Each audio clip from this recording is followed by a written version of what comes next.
Assalamualaikum warahmatullahi wabarakatuh. Bismillah walhamdulillah. Wassalatu wassalamu ala sayyidina Rasulillah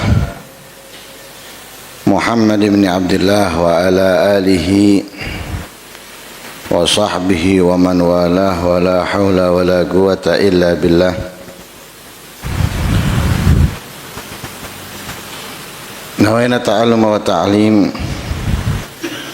wa tadhakkura wa tadhkir wa naf'a wal intifa' wal ifadata wal istifadah wal hathala tamassuki bi kitabillahi wa sunnati rasulihi wa du'a ilal huda wa dilala alal khair ibtigha'a wajhillahi wa mardatihi wa qurbihi wa thawabihi minallahi ta'ala. Subhanallah, alhamdulillah, wa la ilaha illallah, Allah akbar, wa la hawla wa la quwata illa billahil aliyyil azim. Adada kulli harfin kutiba yuktabu abadal abidin wa dahrad dahirin. Subhanaka la ilma lana illa ma 'allamtana innaka antal alimul hakim. Allahumma ja'al anfusana mutmainnah tu'minu bi liqa'ik wa taqna'u bi ata'ik wa tardha bi qada'ik. Allahumma ya man biyadihi maqalidul umur kulliha wa ilayhi yarjul amr kullu ya fatah ya alim iftah alaina fathan qariba in tastaftihu faqad ja'akumul fatah inna fatahna laka fathan mubina nasrun minallahi wa fathun qarib. Allahumma aghnina bil ilmi wa zayyinna bil hilmi wa akrimna bit taqwa wa jammilna bil afiyah birahmatika ya arhamar rahimin.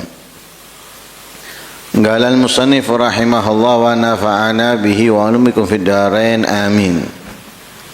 Faslun wa iyyaka warriya'a fa innahu yuhbitul amala wa yubtilu thawaba wa yujibul maqta wal iqaba wa qad sammahu Rasulullah sallallahu alaihi wasallam asyirkal asghar. Wa fil hadis sahih anhu sallallahu alaihi wasallam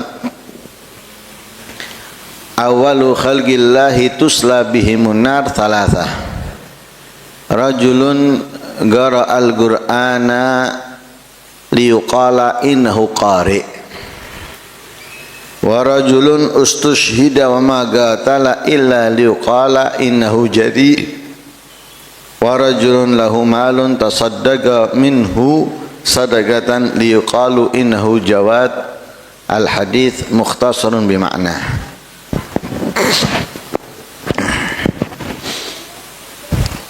Faslun wa iyyaka wariya. Waspadalah kamu atau berhati-hatilah kamu dengan penyakit riya. Ini salah satu penyakit yang ada di dalam hati.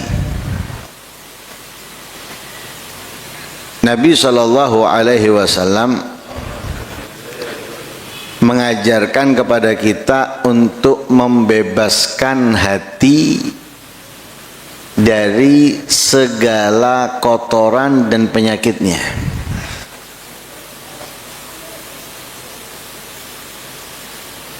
Karena kotoran hati atau penyakit hati membuat segala kebaikan tidak berarti, tidak bernilai.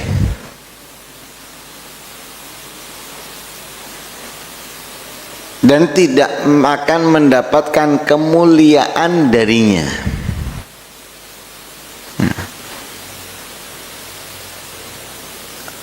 Karena itu Nabi sallallahu alaihi wasallam di dalam hadisnya beliau mengingatkan, ala inna fil jasadi mudghah idza salahat atau idza saluhat salaha saluha sairu jasadih.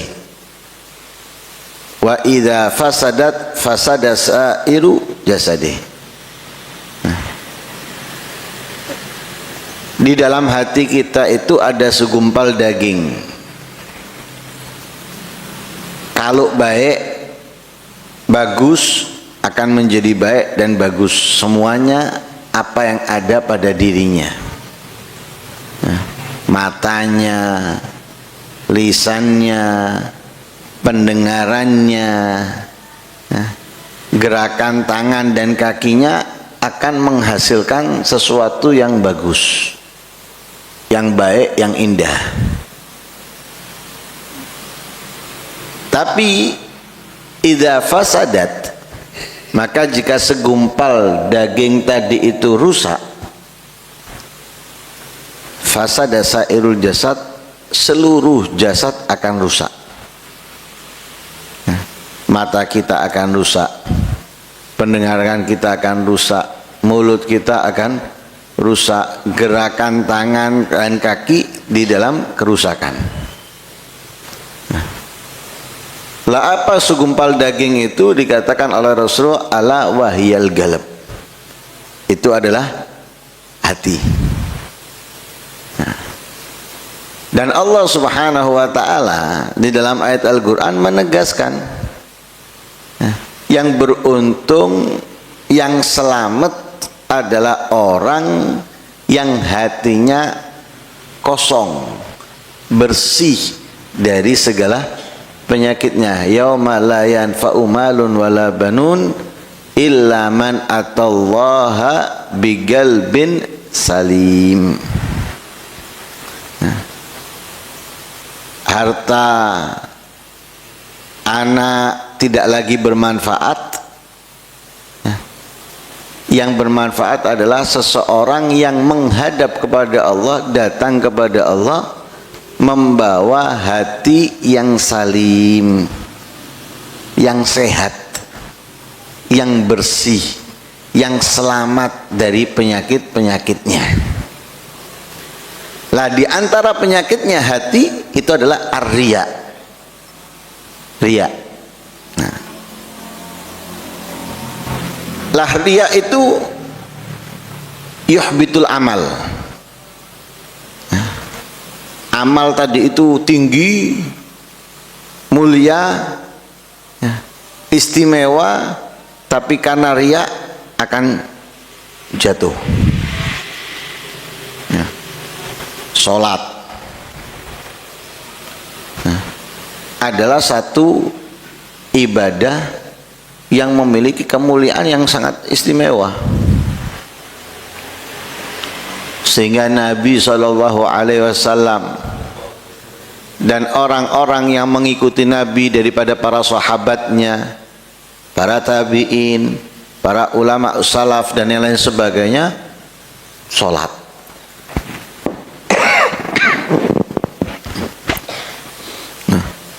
Dan mereka senang, anteng,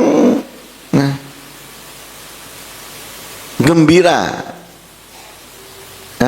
ketika masuk di dalam sholat.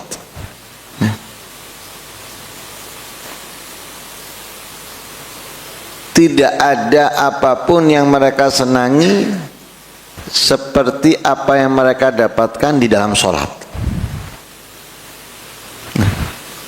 Jadi ketika mereka sholat itu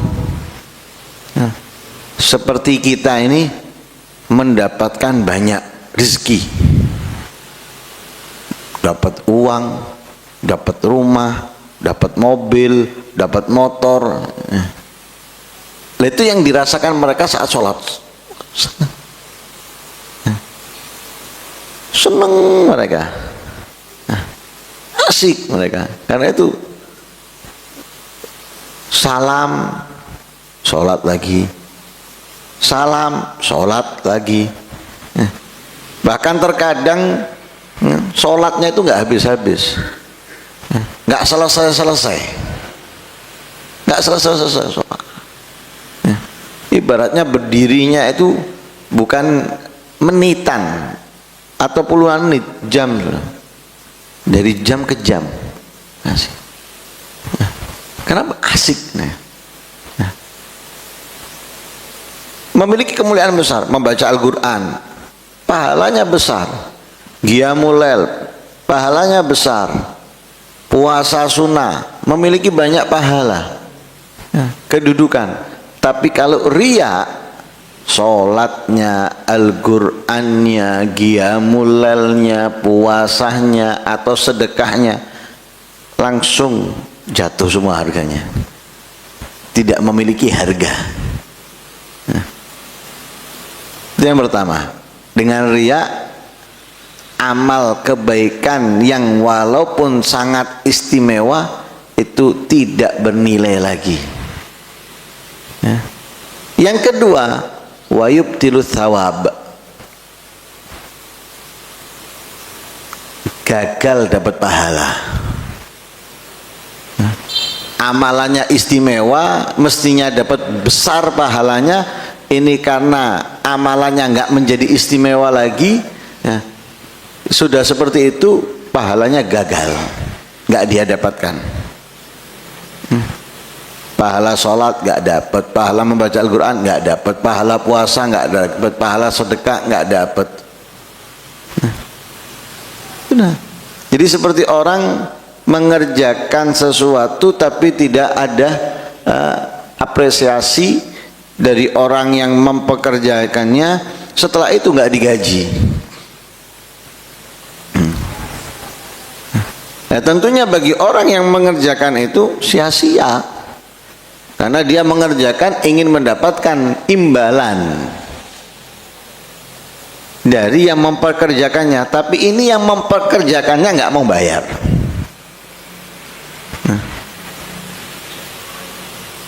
Nggak mau bayar, pahalanya gugur sudah. Ya, kita tahu pahalanya puasa itu seperti pahalanya orang yang sabar, bighairi hisab, tanpa hitungan. Tapi nggak didapatkan itu ketika ada riya di dalam hati seseorang. Sudah yang mestinya memiliki nilai yang istimewa tinggi, mestinya mendapatkan pahala yang besar, akhirnya menyebabkan dia apa? Yujibul makta wal iqab, menyebabkan dia mendapatkan murka dan siksaan dari Allah.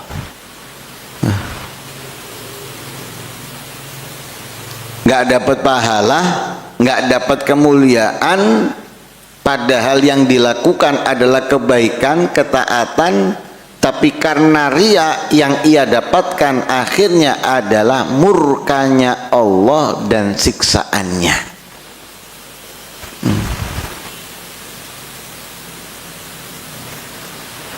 Sehingga riya ini diberi nama oleh Rasul Shallallahu Alaihi Wasallam dengan syirik kecil. Nabi menamakan riya itu dengan syirik kecil. Kenapa syirik kecil? Karena di dalam menjalankan kebaikan,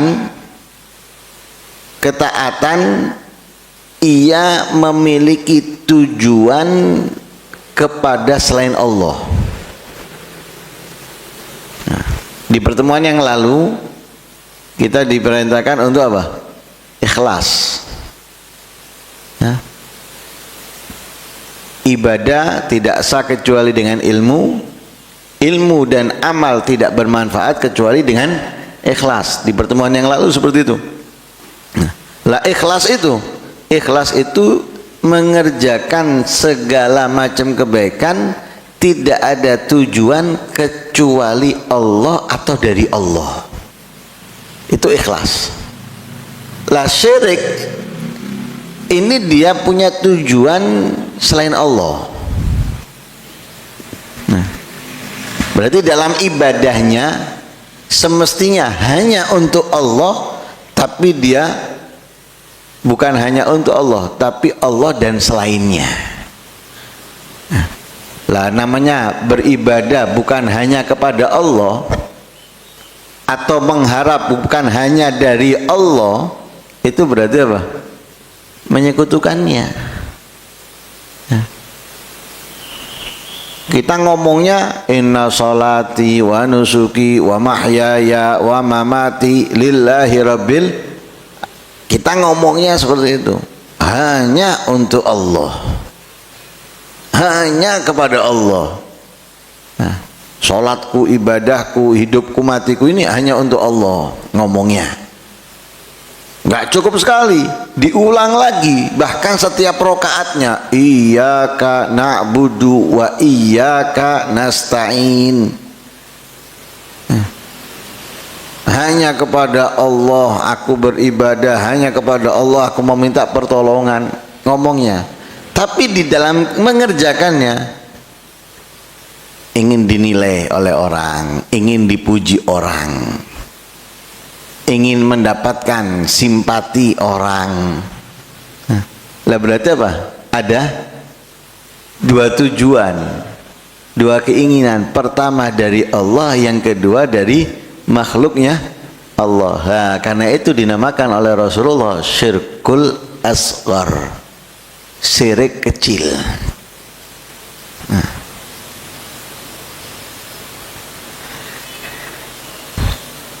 Di dalam hadis Nabi Shallallahu Alaihi Wasallam beliau bersabda, awalu khalqillah tusla bihimunar thalatha. Pertama makhluknya Allah yang dimasukkan ke dalam neraka ada tiga. Pertama makhluknya Allah yang dimasukkan ke neraka ada tiga. Pertama, rajulun qara al-Qur'an liyuqal innahu qari. Orang membaca Al-Qur'an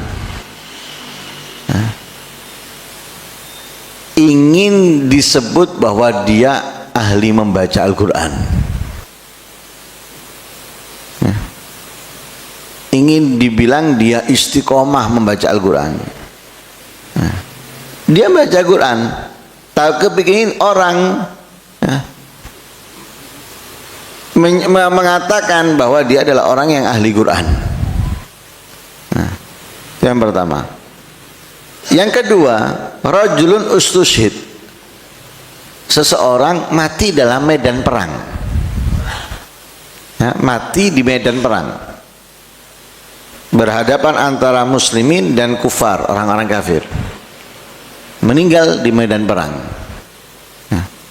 Tapi dia tidak berperang, wa maqatala, tidaklah ia turun ke medan perang kecuali untuk disebut bahwa dia ini pemberani.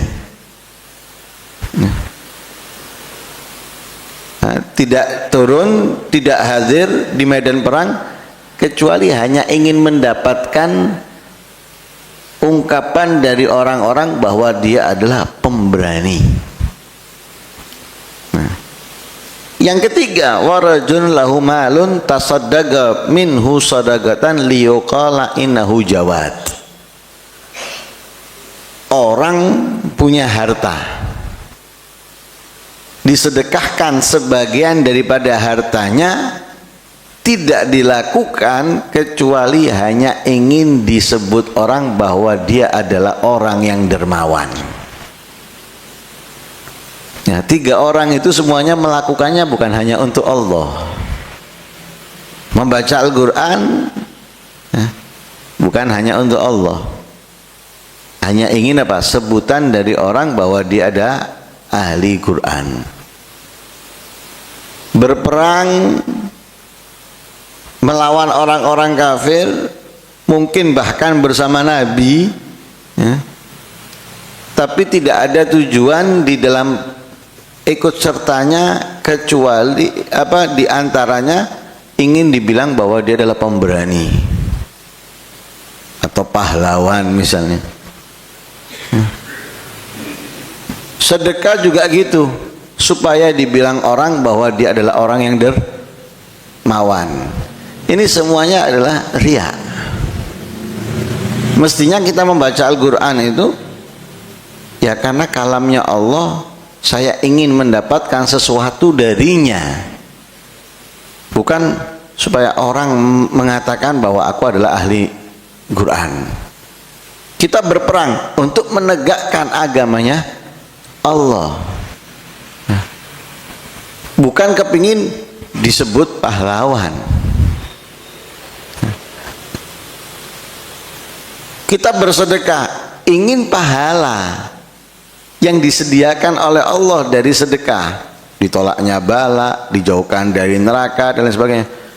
Bukan hanya sekedar untuk dibilang dermawan. Ini apa ya? Dia itu minta sesuatu yang semestinya pasti akan dia dapatkan, atau mencari sesuatu yang pasti akan dapat. Kalau kita terus baca Quran, nggak perlu kita menginginkan orang mengatakan kita ahli Quran, itu otomatis nanti orang-orang ngomong itu ahli Quran. Nggak perlu kita cari, nggak perlu kita minta, nggak perlu kita menginginkannya. Kita punya harta sedekah, nggak perlu kita kepingin orang nyebut kita dermawan, itu otomatis orang-orang akan menyebut kita dermawan. Tapi kita kenapa melakukannya ingin disebut dermawan? Nah, itu masalah. Nah, itulah penyakitnya hati, yang akhirnya apa? Amalan-amalan yang dilakukan, ibadah-ibadah yang dikerjakan ini tidak bernilai, tidak berpahala, justru mengundang murkanya Allah Subhanahu wa ta'ala. Lah riya itu apa? Riya itu dikatakan ibaratun antala bil manzilati indan nas bi amalin yataqarrabu bimithlihi ilallah. Riya itu adalah mencari kedudukan di sisi manusia, mencari pangkat pada manusia. Mencarinya dengan apa? Mencarinya dengan perbuatan yang biasanya digunakan untuk mendekatkan diri kepada Allah.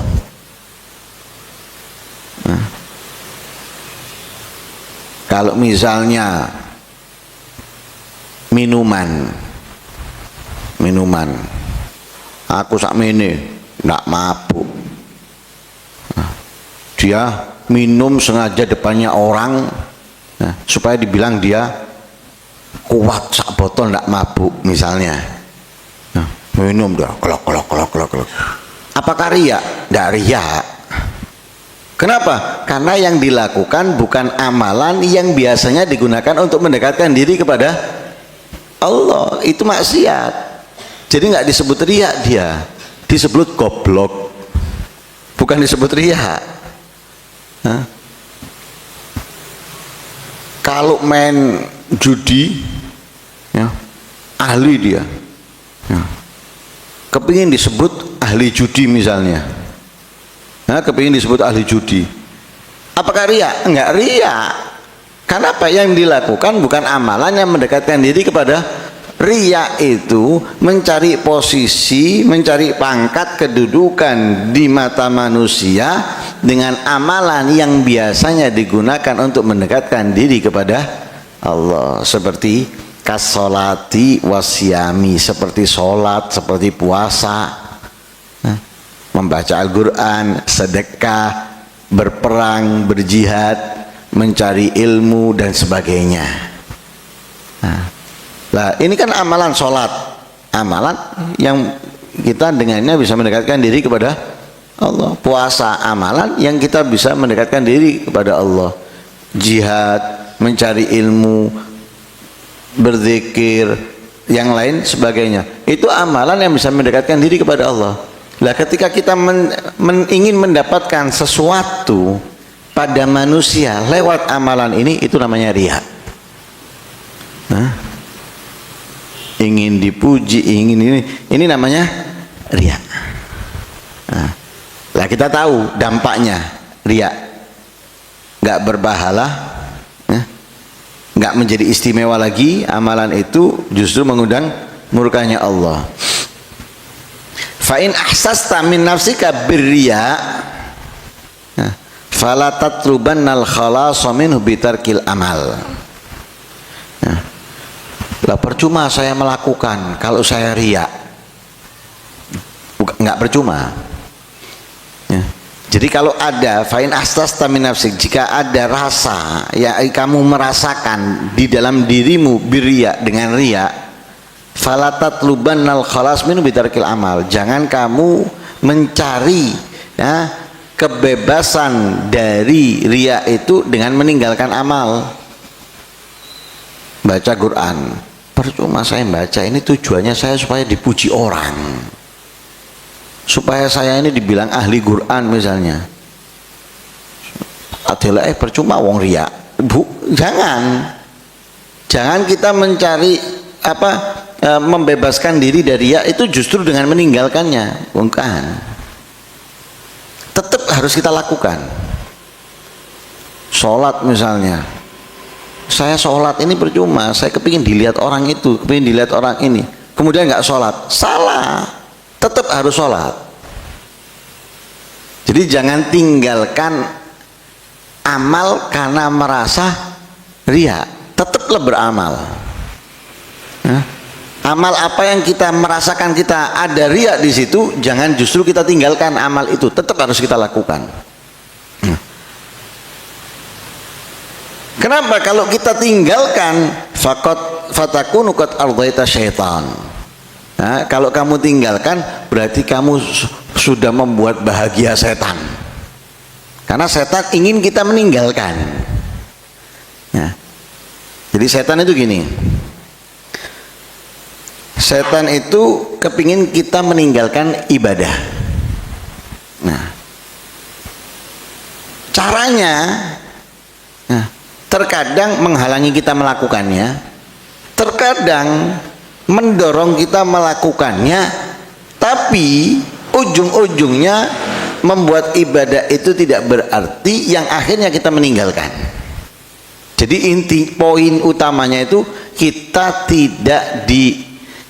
tidak disenangi oleh setan melakukan ibadah dengan segala macamnya.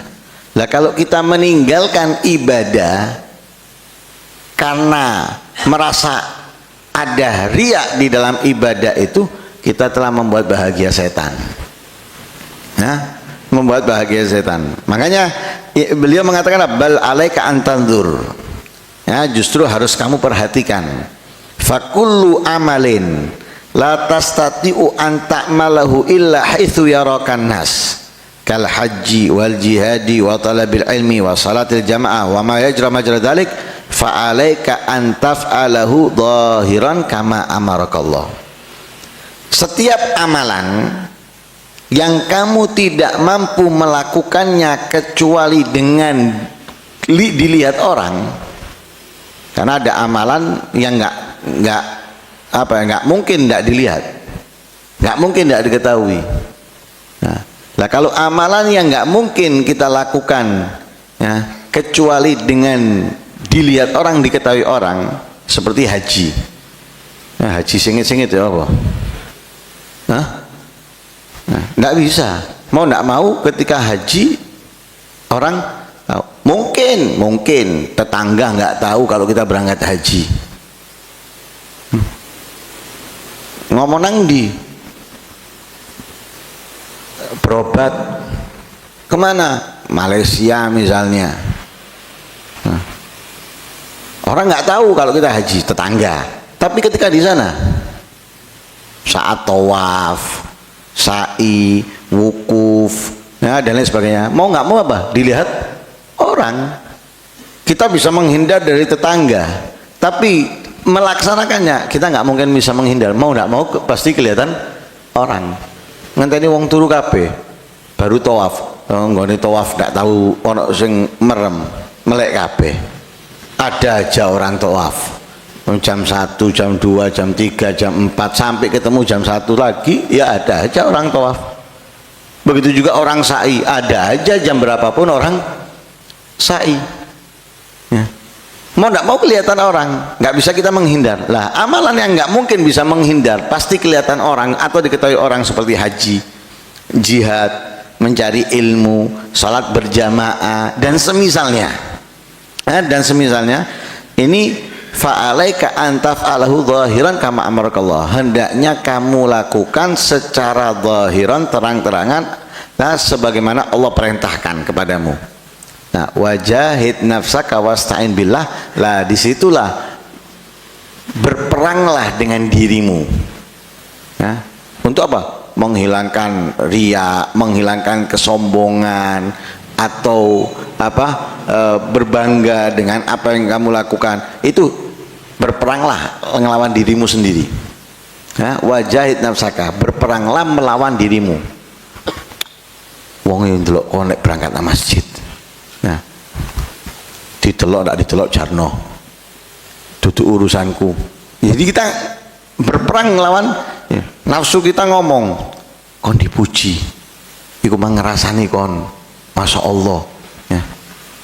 Ngerasani tidak dirasani, dipuji tidak dipuji, duduk nilaiku, ya. Wong iku tidak roh aku. Ya, jadi kita berperang kepada diri kita sendiri. Ya, berperang kepada diri sendiri untuk apa? Menghilangkan riak tadi itu, atau penyakit-penyakit hati yang lainnya. Nah, selain kita berperang, kita butuh pertolongan dari siapa? Dari Allah. Wasta'in billah, mintalah bantuan ya, melawan nafsu kamu itu dengan apa? Kepada Allah Subhanahu wa ta'ala. Itu kalau amalan nggak mungkin kita bisa lakukan kecuali dengan dilihat orang. Ada amalan yang bisa kita lakukan tanpa dilihat orang. Nah, wa amma ma la yakunu minal amal bihadhil mathabah kasyam wal qiyam was sadaqah wat tilawah fa alaika fi mithli hadhil a'mal bil mubalaghati fi kitmaniha. Adapun amal yang kamu bisa melakukan tanpa dilihat orang, diketahui orang, seperti puasa. Orang puasa sama nggak puasa kan sama. Nah, adapun makan minum kan bisa dilakukan depan orang, bisa tidak. Nah, sehingga orang bisa nggak tahu kalau kita puasa. Nah, kecuali Ramadan. Nah, Ramadan sepakat podo-podo posone. Tapi kalau puasa sunnah, mau itu puasa Daud, mau itu puasa Senin Kemis dan lain sebagainya, orang nggak tahu kalau puasa. Nah, kemudian seperti Qiyamul Lail, kan tidak diumumno corong. Aku tangi bengi yo, nah, nggak diumumno corong. Dan juga nggak teriak-teriak di rumahnya, Allahu Akbar misalnya, sampai tonggo pitung omah krungu kabeh misalnya. Ya, enggak. Nah, nggak ada orang tahu. Qiyamul Lail, sedekah itu, nah, kita bisa naruh di rumahnya orang ketika nggak ada orang misalnya. Ya pas omain ada CCTV nih, ya, kalau CCTV ini kan baru apa mana disengaja, ya, gaya singit-singitan tapi ambil ngelirik ini, cek kayak CCTV ini ya, atau ya semisalnya membaca Al-Quran. Nah, membaca Al-Quran tidak bisa kita lakukan di rumah, bahkan mungkin di dalam kamar. Nah, amalan yang bisa kita lakukan tanpa diketahui orang, nah, ini kita harus sangat menutupinya. Nah, harus sangat menutupinya. Untuk apa? Menjaga hati. Nah, menjaga hati agar tidak sombong, tidak bangga diri, tidak riya. Nah, karena kalau dilihat orang itu kan mancing orang memuji. Nah, lah pujian ini bahaya. Nah, yang tadinya kita nggak ada kerentek apapun dalam hati kita, karena dipuji mulai muncul. Iya yo, pikir-pikir aku luwih apik teko wong iku, akhirnya ngono. Nah, ternyata aku lebih hebat, bangga diri akhirnya. Nah, atau mungkin dalam waktu yang lain sengaja melakukannya supaya apa? Dilihat orang, dinilai orang. Nah, ini riya.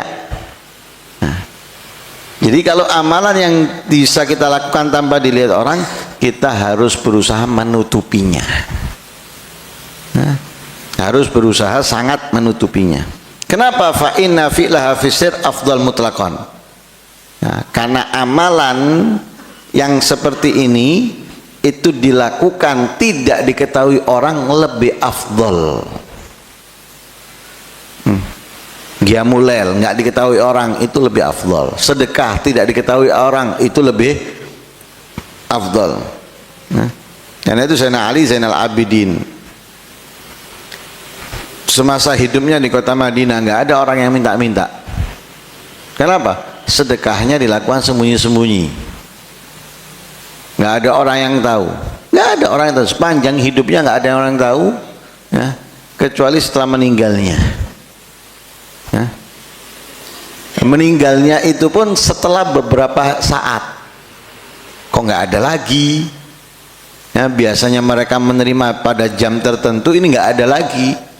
Lah di situ mulai kecurigaan orang-orang, terbukti dengan saat dimandikan, ya, ada bekas, ya, karena ngangkat sendiri, ya, ngangkat sendiri untuk membagi. Lah bekas itu akhirnya ini dicocokkan dengan apa yang dilihat orang yang memandikan. Nah, apalagi Nabi juga mengatakan apa? Di antara 7 orang yang mendapatkan pertolongan Allah di hari kiamat adalah orang yang bersedekah dengan tangan kanannya, tangan kirinya enggak mengetahuinya. Bukan berarti tangan kiri ini singit non. Enggak ketok iki tangan kiri enggak ketok tapi ngene nang ngarepe wong ya ndak. Maksudnya tangan kiri itu orang kanan kirinya. Bahkan mungkin bisa jadi istrinya enggak tahu. Hah? Jangankan rumah kanan kiri, mungkin istrinya nggak tahu. Kalau suaminya sedekah, nah, karena kalau suami sedekah kan nggak harus izin istri, nah, kecuali sing wedian ambek bojo. Nah, sok ngomongnya semua apa yang saya lakukan istri saya tahu, wedian ambek bojomu. Nah, kalau istri yang bersedekah, lah itu harus izin suami, harus diketahui oleh suami. Ya. Lah melakukan secara sir itu lebih afdol. Qiyamul lail, puasa, sedekah, ya, membaca Al-Qur'an dan semisalnya melakukan secara sir itu lebih afdol karena apa? Lebih aman dari penyakit hati. Nah, illa liman aminar riya wa amalal iktida wa kana min ahli, kecuali, ya, yang dilakukan secara sembunyi-sembunyi tadi itu kan dikatakan lebih afdol, kecuali bagi orang yang aman riya, aman dari penyakit hati, nah, dan dia bertujuan diikuti orang, nah, bertujuan diikuti orang, kebetulan dia adalah orangnya. Nah, yang diikuti orang itu kan nggak semua orang. Nah, yang diikuti orang itu kalau secara duniawi public figure itu diikuti orang, atau ulama itu diikuti orang. Nah, lah orang-orang yang diikuti orang kalau aman dari riya, ya, dan dia melakukan berharap orang lain mengikutinya, maka terang-terangan dia melakukan lebih afdol. Qiyamul lail sengaja bukan di dalam rumah, keluar dari rumahnya kemana? Ke masjid atau ke musola. Tujuannya orang bisa meniru. Sedekah bukan rahasia dia membagi-bagi, ya, dia bagi-bagi jalan dari rumah ke rumahnya orang. Nah, kenapa? Supaya banyak yang niru.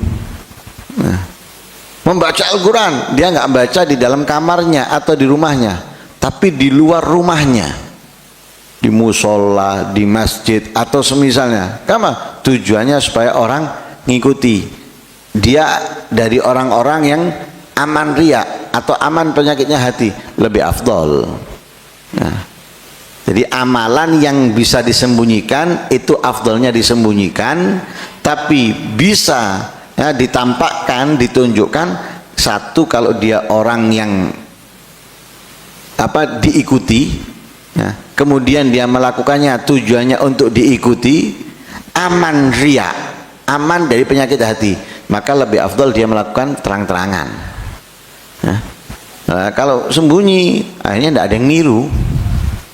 Nah, Nabi keluar kadang melakukan sholat di masjid supaya apa? Diikuti. Nabi membaca Al-Quran supaya diikuti. Nabi bersedekah supaya diikuti. Nah, makanya banyak yang ngikuti. Ya. Lah kalau Nabi ngerjakannya tidak ada yang tahu. Ya apa kira-kira? Ngikuti siapa ini? Tidak ada. Ya. Nah, kadang itu kita perlu gitu supaya apa? Diikuti. Ya, tapi itu catatannya kalau aman ria, tidak aman ria, aku aman ria. Nah, ngomongi, tapi jerone hatiku, aku mulai dimeloni, mulai diikuti, orang melu aku lah, aman ria tapi sombong, ya.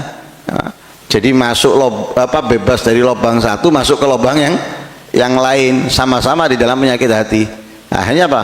Apa yang dia lakukan sia-sia. Nah, itu dari penyakitnya hati. Ya, yang pertama adalah ar-riya. Ya, semoga Allah Subhanahu wa taala membebaskan kita dari riya. Dari segala penyakitnya hati. Amin Allahumma amin. Wassallallahu ala sayyidina Muhammadin wa ala alihi wasallam. Alhamdulillahirabbil alamin.